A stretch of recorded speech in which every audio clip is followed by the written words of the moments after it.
but just keep fighting. Now, so with Keegan, he had the Nebraska offer, but what it came down to for him was, and this is what people don't understand, DP and Strick. Let me tell you what people don't understand. If you are an 18-year-old kid right now, if you go back 5 years, 6 years, and you look at Nebraska's record, so these kids are, 10, 11, 12 at the time, right when they started to pay a little bit more attention to college football, there hasn't been much success, right? So naturally, these kids are going to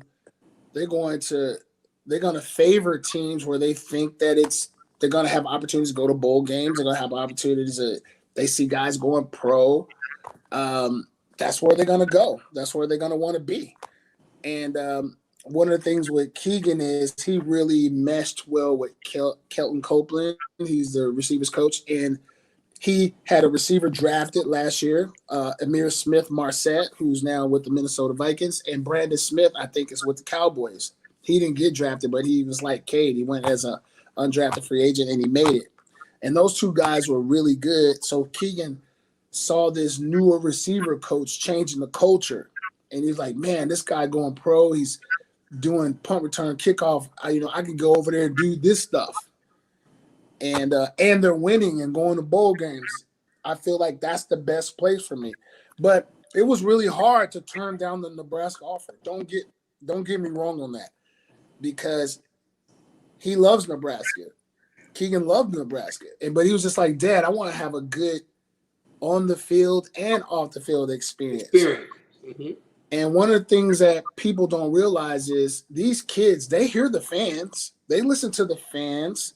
They listen to the media, and they play a part in kids not wanting to go to Nebraska either.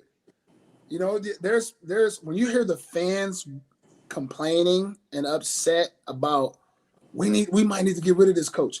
Now, who wants to go to a place where maybe the coach ain't going to be there in another year or two, and then things are really like, hey, what's going to happen to me?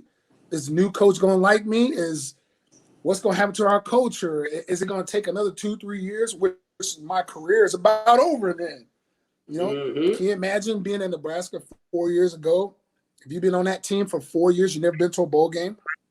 Like that's, I commend those kids for going through that, because I never, ever thought in a million years that would ever happen in Nebraska. Never saw that coming.